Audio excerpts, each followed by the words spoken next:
Assalamualaikum warahmatullahi wabarakatuh.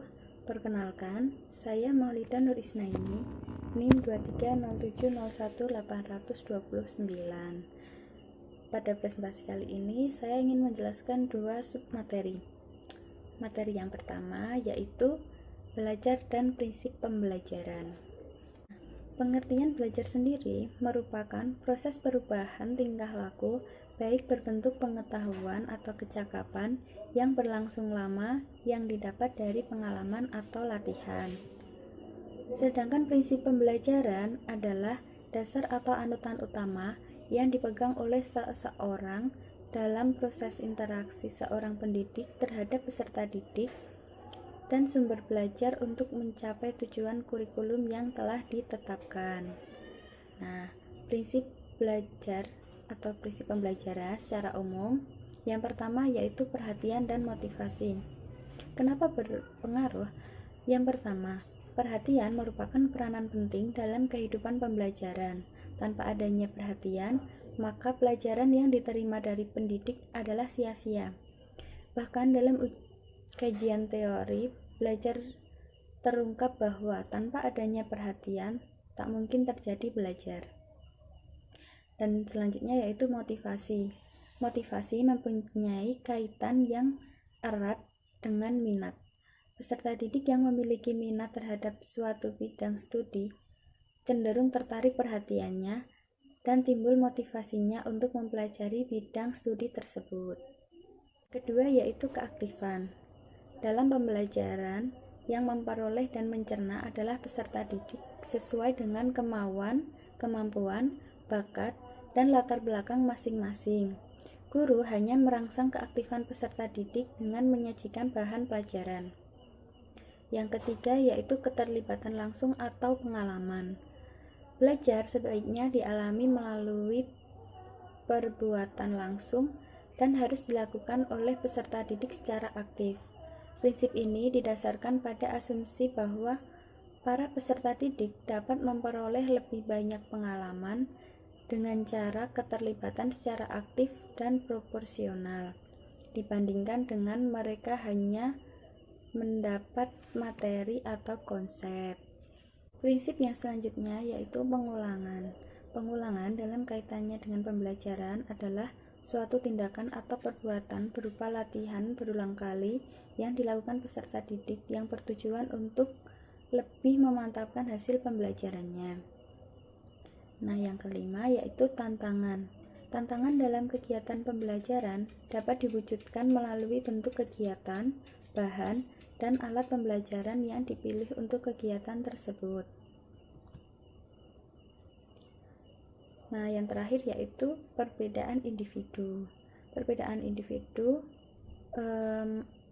dengan mengetahui perbedaan individu dalam belajar, memudahkan bagi pendidik dalam menentukan media yang akan digunakan. Hal tersebut sangat urgent dalam pencapaian hasil pembelajaran yang optimal. Adapun implikasi prinsip pembelajaran bagi pendidik. Nah, implikasi prinsip yang pertama yaitu perhatian dan motivasi. Prinsip perhatian bagi pendidik adalah pada perencanaan dan pelaksanaan pembelajaran akan terwujud dalam perilaku dengan menggunakan metode bervariasi, media yang relevan, bahasa yang sederhana, serta pertanyaan yang sifatnya membimbing. Sedangkan pada motivasi dapat dilihat pada penguasaan bahan ajar, penguasaan kelas, serta kemampuan dalam menciptakan kondisi lingkungan yang menyenangkan. Yang kedua yaitu keaktifan. Guru atau pendidik melakukan perilaku sebagai berikut: penggunaan multimedia dan metode pembelajaran aktif, memberi tugas individu maupun kelompok, menugaskan pembuatan resum terhadap bahan ajar atau hasil bacaan, dan lain sebagainya. Yang ketiga yaitu keterlibatan langsung. Nah, guru dapat merancang aktivitas pembelajaran individual dan kelompok kecil menggunakan media yang langsung dapat dipakai oleh peserta didik, memberi tugas untuk mempraktekkan gerakan psikomotorik yang dicontohkan, dan melibatkan peserta didik untuk mencari informasi dari sumbernya.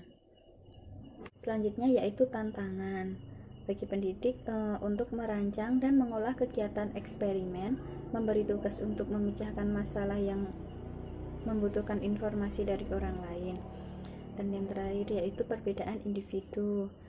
Sebagai pendidik harus memilih metode pembelajaran dengan memperhatikan karakteristik dan perbedaan individu di antara mereka. Selanjutnya materi yang kedua yaitu hubungan antara lingkungan dengan kegiatan hasil belajar dan metode pembelajaran. Hubungan lingkungan dengan kegiatan belajar. Menurut Jamarah, lingkungan merupakan bagian dari kehidupan anak didik. Hal itu karena di dalam lingkunganlah anak didik hidup dan berinteraksi dalam mata rantai kehidupan yang disebut dengan ekosistem. Menurut Slameto, lingkungan belajar dibagi menjadi 3. Yang pertama yaitu lingkungan keluarga, di mana lingkungan yang pertama dan utama dalam pendidikan. Hal itu karena faktor-faktor fisik dan secara psikologis yang ada dalam keluarga sangat berpengaruh terhadap perkembangan siswa. Yang kedua yaitu lingkungan sekolah. Lingkungan belajar yang menyenangkan dan kondusif akan membangkitkan semangat dan menumbuhkan jiwa kreatif siswa. Dan yang ketiga yaitu lingkungan masyarakat, di mana lingkungan masyarakat mengajarkan siswa cara bertingkah laku dalam hidup bermasyarakat. Secara garis besar, beberapa fungsi keluarga dalam mendewasakan anak dapat dikelompokkan sebagai berikut. Yang pertama, fungsi protektif, 2 fungsi biologis, 3 fungsi afektif, fungsi kreatif, fungsi ekonomis, fungsi sosialis, fungsi edukatif, dan fungsi religius. Hubungan lingkungan dengan hasil belajar. Lingkungan belajar siswa mempunyai peranan penting dalam proses belajar mengajar, di mana kondisi lingkungan belajar yang baik akan menumbuhkan semangat siswa untuk mencapai hasil belajar yang lebih baik.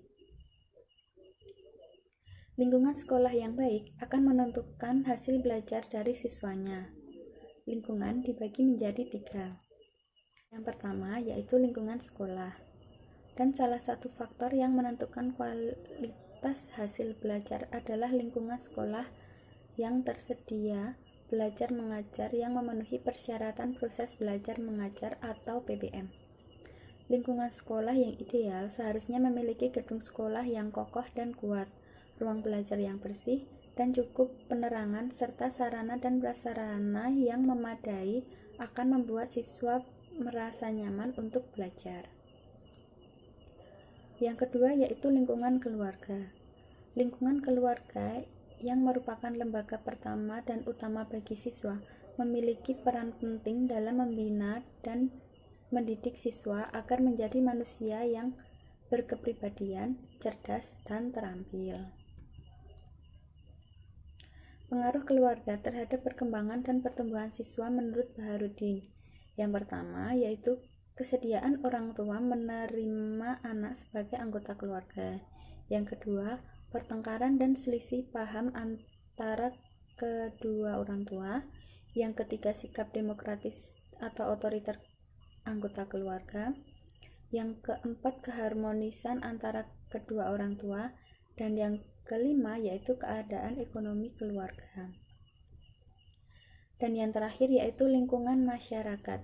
Jika masyarakat tempat tinggal siswa menguntungkan, maka akan terlihat manfaatnya bagi siswa. Sebaliknya, jika kurang menguntungkan, maka besar kemungkinan akan memberikan dampak pengaruh negatif kepada siswa yang dapat menghambat hasil belajarnya. Nah, hubungan lingkungan dengan metode pembelajarannya. Metode pembelajaran merupakan bagian dari strategi instruksional. Metode pembelajaran berfungsi sebagai cara untuk menyajikan, menguraikan, memberi contoh, dan memberi latihan kepada siswa untuk mencapai tujuan tertentu. Tapi, tidak setiap metode pembelajaran sesuai dan dapat digunakan untuk mencapai tujuan pembelajaran tertentu. Jenis-jenis metode menurut Hamarini S. Yamin.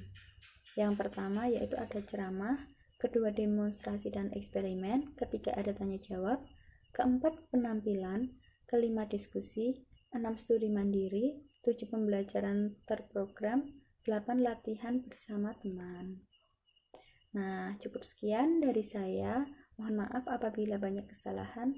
Sekian, terima kasih. Wassalamualaikum warahmatullahi wabarakatuh.